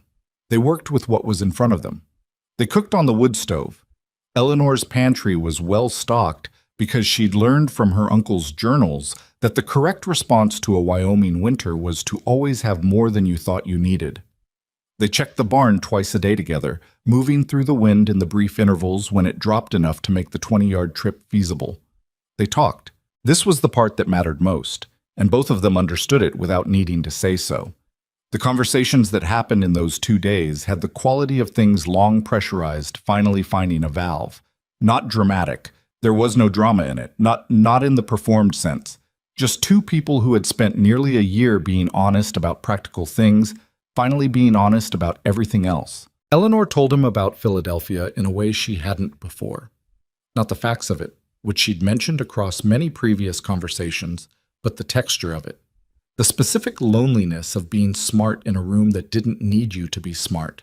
The way her aunt's house had been genuinely kind and genuinely airless at the same time, like a room with good furniture and no windows. The way she'd read her uncle's letters at the kitchen table after everyone else was in bed, every month for 12 years, and how they'd been the one ongoing proof that there was a place in the world where what she actually was would be useful rather than inconvenient. When the lawyer's letter came, she said, about the ranch, I wasn't sad first. I was sad second. First I thought, this is the thing he left me, the actual thing, not a piece of jewelry or a sum of money, the place where being capable matters. Coulter sat with this. The fire was going well, and outside the storm was in its second act, which was quieter than the first, but no less total. Did you ever think about staying in Philadelphia? He asked. Selling, taking the money, continuing what you'd built there? I'd built nothing there, she said, without bitterness. I'd been maintained. There's a difference. She looked at her hands on the table, still red-knuckled, still marked by a year of actual work, the cut on her cheek already closing into something that would probably scar slightly, and which she seemed entirely untroubled by. The ranch gave me the chance to build something that was mine. I wasn't going to pass that up for comfort. A lot of people would have.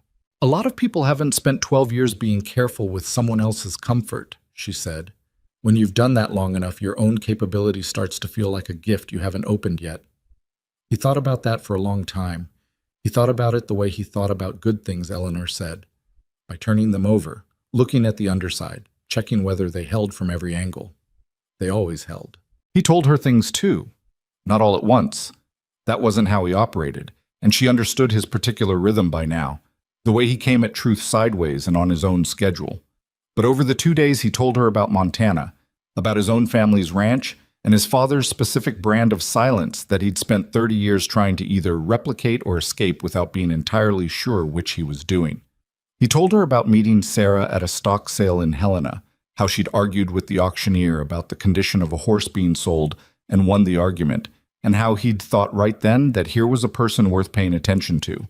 He told her about building the Wyoming ranch together, the specific pride of that, and the specific weight of continuing it alone after. The hardest part wasn't the grief, he said, on the second evening, with the storm finally beginning to thin outside. The hardest part was that the work continued. Every day the fence needed checking, and the cattle needed feeding, and the water lines needed maintaining. The land didn't stop demanding things because I was in pain, and after a while I realized I was grateful for that. He looked at the table. The work held me up. I'd stopped letting anything else do it. Eleanor didn't immediately respond. She had a quality he'd come to value tremendously, which was that she didn't rush to fill the air after something real had been said. She let it sit and be real. Frank wrote that about you, she said finally. Not in those words. He wrote that you were the most capable, lonely man he'd ever known. He said capable people are often lonely because they solve problems before most people realize there's a problem, and solving things alone becomes a habit that's hard to break. Frank should have said that to my face. He probably thought you'd argue. I would have argued, Coulter admitted, and he would have been right, which is worse. The corner of Eleanor's mouth moved in the way it did when something struck her as both true and absurd. It wasn't quite a smile. It never quite made it all the way to a smile. But it was the closest thing, and he'd learned to recognize it the way you learn to read weather. Not as a symbol, but as a fact with its own specific meaning. The storm broke on the morning of the third day. They stood on the porch in the early light and looked at what it had left. A world repacked and reshaped, familiar shapes made unfamiliar under 3 feet of new snow, the sky above it a clean, cold blue that Wyoming produced after hard weather, as if in apology. It was beautiful in the impersonal way of landscapes that don't care whether you find them beautiful or not. We'll need to check the east fence line, Eleanor said. The creek, too. Jam will be building early this year. I'll go tomorrow if the temperature holds. He looked at her in the early light, the cut on her cheek, the practical way she was already cataloging what the storm had cost and what needed doing, the absolute absence in her of any expectation that the world was going to be easy or fair or arranged for her convenience. Eleanor, he said. She turned. I'd like to come with you. Not to help, just to come. She looked at him for a moment. Those are the same thing. They're not, he said. Helping is about the task. Coming is about the other thing. She held his gaze. Then, yes, she said, come. Amos took the news of the new arrangement between the ranches with the particular equanimity of a 19-year-old who had suspected this was coming for months and was relieved it was finally settled. He told his mother in a letter that Miss Ashcroft and Mr. Hayes had worked out some kind of partnership, and that he thought it was a good thing because they were both better at the operation when the other one was around, and that was worth something in his estimation. His mother, a practical woman, agreed. The valley received the news the way it received most things, with an initial period of discussion followed by the rapid absorption of the fact into the ongoing reality of life. Pete Gunderson said he'd seen it coming since January. Martha said Pete had not seen it coming since January and was revising history, which was accurate. Bill Harker rode over in May to drop off a piece of equipment he'd borrowed the previous fall, stayed for coffee, and said to Coulter with complete directness, "Good. She needed someone who wouldn't manage her, and you needed someone who wouldn't let you." Coulter didn't argue with any part of this. Clara Gunderson, when she heard, wrote in her journal that it was the best thing to happen in the valley since she could remember, which was 17 years, which she acknowledged wasn't long but felt like enough from the inside. The fence between the two properties came down in the second week of May. This was Eleanor's idea, and Coulter had taken about 30 seconds to agree with it, not the property boundary. That remained exactly where it had always been, surveyed and documented, each ranch operating as its own legal and financial entity, as they'd agreed. But the fence itself, the physical posts and wire that divided the shared grazing land between the two north pastures, was unnecessary now that the cattle ran together under joint management. Taking it down would open 12 acres of excellent summer grazing that had been underused because of the division. They did it together over 2 days, Amos helping, pulling posts and rolling wire in the particular satisfying way of dismantling something that had outlived its purpose. Coulter knew how to read fence, which posts were still good and which had rotted at the base, which wire was worth keeping and which was past it. And Eleanor was learning fast, which she always was. Amos, who had grown up with fence work, took the wire rolling with the efficiency of someone who'd done it since childhood. On the second afternoon, they pulled the last post, the corner post that had been the meeting point of the two properties, the original boundary marker. It came out of the ground stiffly, like it had opinions about being removed, and Coulter stood it upright and looked at the hole it left. "That's been in the ground since before Frank bought the property," he said. "His uncle put it there." Eleanor looked at the post, then at the open ground where it had stood. "Should we keep it?" "What for?" "So we remember what this was." She took it from his hands and leaned it against the remaining fence line. Before and after. Both things are true. He looked at her. "You're a strange person," he said, which had become, over a year, approximately the highest compliment he knew how to give. "Yes," she said simply, and picked up her tools. The summer the two ranches ran together was the most productive either operation had seen in years. Not because the combination was magic. It wasn't. It was work. It was the same daily physical negotiation with a landscape that didn't offer anything for free, but because two people managing a shared operation with mutual respect and without ego, covering each other's gaps, turned out to be significantly more effective than either of them alone. Coulter knew the deep land, the patterns of decades, where the water was in dry years and where the pasture went weak in cold ones. Eleanor knew the systems, the record-keeping, the planning, the connections between things that revealed themselves when you documented them long enough. Together they covered ground that neither of them reached independently. There were disagreements. That needed saying, because the disagreements were real and sometimes lasted longer than was comfortable. In August, they argued for 4 days about the best approach to expanding the cattle operation. Coulter wanted to go slower. Eleanor thought the pasture could support more than either of them was using, and that caution was costing them income. He thought she was being optimistic. She thought he was using caution as a way to avoid risk, which she said directly and which landed hard because it was partially true. They worked it out through the same process they'd always worked things out, by both of them being willing to stay in the room with the discomfort until they got to something more accurate than their starting positions. In the end, they split the difference, not as a compromise in the weak sense, but as a genuine synthesis, adding 15 head instead of Eleanor's 20 or Coulter's 8. She was right about the pasture. The land supported it without stress. He told her so. "You could have let me find out I was wrong," she said. "You weren't wrong." "I might have been, but you weren't." He looked at her. "I'm working on telling people when they're right. It's slower going than I'd like." "I noticed," she said, "you're better than you were." High praise. "Yes," she said, with the corner of the mouth movement. "I thought so." Fall came again with its brief, cold beauty. The anniversary of Eleanor's arrival, a full year on Frank's land, her land, passed on a Wednesday in early October without ceremony, which was how she wanted it. She noted it in the ledger the way she noted everything: the date, the weather, the state of the operation, and in the margin, in the smaller writing she used for observations rather than facts. 1 year. 12 head became 27. 4 pages of fence notes became 40. The creek runs clear. Matilda is still complaining. The corner post is leaning against the north fence, and I have not decided what to do with it yet. She did not write what else had changed in a year, because that kind of accounting didn't belong in a ledger. It belonged in the part of a person that doesn't need to be documented to be true.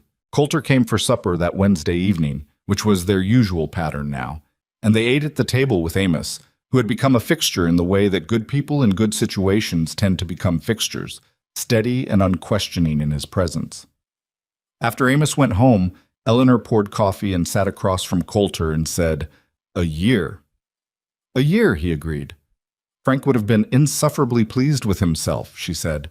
Coulter thought about Frank, about the letters and the journals, and the specific quality of a man who left his land to a niece he knew could handle it and trusted that Wyoming and time would do the rest of the work he couldn't do from the grave. He would have said he knew all along, Coulter said, and he would have been mostly right, which would have been the most irritating part. Eleanor smiled, really smiled. Not the almost smile, the actual one, which she still didn't deploy casually, and which still, when it came, was worth everything it cost to get there. "He wrote it, actually," she said, "in the last entry of the last journal, September, 2 months before he died. He wrote, 'I believe Eleanor will be all right here. She has what the land respects, which is not strength exactly, but a willingness to be exactly who you are in the middle of difficulty. The valley will figure her out eventually. So will Hayes, if he's paying attention.'" Coulter sat with this for a moment. Frank's voice in it was exact, the dry patience of a man who observed everything and said most of it sideways. "He never told me he thought that." "No, he wrote it." "Paper for facts," Coulter said. Apparently that counted as a fact. He looked at her across the table. The lamp between them, Frank's lamp, Eleanor's lamp now, threw its warm, uncertain light. Outside, the early October wind was doing the thing it did every fall, testing, probing, reminding the valley that it hadn't gone anywhere. In a few weeks, the first serious cold would come, then the snow, then the long, hard, necessary winter that asked everything of the people who chose to live inside it and gave back exactly what you put in, and not one thing more. "I've been thinking," Coulter said. "About what?" "About the property line. The legal one, not the fence." He turned his coffee mug in his hands. "I don't want to change it. You were right about that from the start. Both ranches stay as they are. Both of us keep what we own. That's not what I'm thinking about." Eleanor waited, which was her way of telling him to continue. "I'm thinking about the work of it," he said. "The formal partnership, written down. What's mine, what's yours, what's shared, how decisions get made." He looked at her steadily. "Not because I don't trust you, because I do, and trust deserves a structure that doesn't depend on everyone staying healthy and reasonable and alive." Eleanor was quiet for a moment. He could see her turning it over, looking at the practical dimensions, the same way she looked at everything. "Frank always said the best arrangements were the ones that could survive a bad year," she said. "Frank was right about most things." "He was right about most things," she agreed. She looked at him. "You're not asking me to merge the properties. I'm asking to formalize what we're already doing, with clear terms, so that if one of us gets sick or makes a bad decision or dies, the other one is protected." He paused. "And so that what we're building has a shape that lasts beyond the two of us being in the same room to hold it together." She sat with this for long enough that a less patient man might have filled the silence. Coulter had learned patience, or perhaps he'd always had it, and she'd taught him where to point it. "Draw up the terms," she said finally. "We'll go through them together. Anything I disagree with, we negotiate. That's how I'd want to do it." "Good." She picked up her coffee. "I'll warn you. I'll disagree with at least 2 things on principle, regardless of what they are. I need you to understand that going in." He looked at her. "On principle. I've spent my entire adult life having other people decide the terms of things that involved me. I need the practice of negotiating, even when I might have agreed with the original terms." She met his eyes with the direct, unmanaged honesty that he had stopped finding surprising and started finding necessary. "Is that acceptable?" He thought about it. "Yes," he said. "It's more than acceptable. It's exactly right." She nodded, satisfied, and they finished their coffee in the comfortable quiet that had been one of the real gifts of the year. The discovery that two people who talked as plainly as they did were also capable of easy silence, which meant the talking came from genuine need rather than social anxiety. When he rode home that night, the first frost of fall was silvering the grass. The stars were out in their October configuration, bright and indifferent and exactly where they'd always been. Trick moved through the familiar dark with the settled ease of a horse that knows this road completely, and Coulter rode without directing, just present in the night, thinking about the shape of things. He thought about the corner post leaning against the north fence and what it meant to keep it. The before, acknowledged, not erased. He thought about two ledgers in two different handwritings covering the same land from different angles, which was better than one ledger covering it from one. He thought about the particular stubbornness of a woman who moved cattle 2 days before she was told to because 11 years of journals were more reliable than someone else's schedule, and who was right about it, and who didn't need anyone to tell her she was right to be sure of it. He thought about Frank, who had known. The valley below him was dark and winter patient, the way it always was in October, gathering itself for what was coming. The Ashcroft Ranch was a light to the east. Eleanor still up, probably still at the table, probably still writing in the ledger or reading something she'd ordered through Pete Gunderson's catalog, because she was always learning something and she'd never once in a year stopped long enough to believe she knew everything she needed to know. That quality, more than any other, more than the strength or the stubbornness or the precision, was what Coulter had come to understand was the center of her. The willingness to remain a student of the place she'd chosen, the honest accounting of what she knew and what she still needed to learn, and the absence of shame in that accounting. He'd spent 4 years after Sarah believing that loving someone and losing them meant the best thing to do was to need less, to build the walls tighter, to become more capable and less dependent until the space inside the walls was so efficiently managed that nothing could get in to disorder it again. Eleanor had not argued with this exactly. She'd just lived differently in front of him for a year until the evidence accumulated past the point where the old story could hold its shape.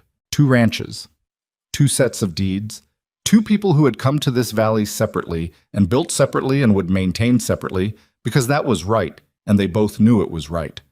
And between those 2 separate things, a shared operation and a shared table, and the daily choice to stand beside rather than in front of, to trust rather than to manage, to say plainly what was true rather than what was safe. It was not a perfect thing. It would never be a perfect thing. There would be bad seasons and genuine disagreements, and the accumulated difficulty of 2 people with strong convictions trying to work inside a framework of mutual respect rather than mutual accommodation. There would be days when the work was brutal, and the weather was worse, and one or both of them would fail at something they'd expected to do well. The land would keep asking, the way it always asked, with no regard for readiness. But they would be there when it asked. Both of them, together, each on their own ground, which was the only way the answer was worth giving. In the spring they would take the old corner post, the one Eleanor had leaned against the north fence because she thought both the before and the after were worth keeping, and they would set it at the entrance to the combined operation, not as a boundary marker, but as a reference point, something to orient by. A reminder that the most solid things were the ones that had already survived being tested. Amos would tell his mother it was the most practical piece of sentiment he'd ever seen, which his mother would agree was the best kind. Matilda, for her part, would continue to have opinions about the weather and the quality of the hay and the general state of Wyoming as a place to live. And Eleanor would continue to listen to them with the patient seriousness they deserved, because that was who she was. And Coulter Hayes, who had ridden to Ashcroft Ranch on a cold October morning, expecting to find a woman packing her bags, would go on being surprised, not by what Eleanor had built, because he'd seen that coming for long enough that it no longer qualified as surprise, but by the specific daily texture of a life that was fuller than the one he'd been managing alone. Not easier, fuller. Those were not the same thing, and he had finally stopped confusing them. The frontier did not soften for either of them. It never had, and it never would, and neither of them wanted it to. What the frontier offered, what it had always offered to the people willing to meet it honestly, was the chance to find out exactly who you were when the comfortable options ran out. Eleanor Ashcroft had known who she was from the first swing of the axe. Coulter Hayes had taken a year to remember. That seemed, in the end, like enough.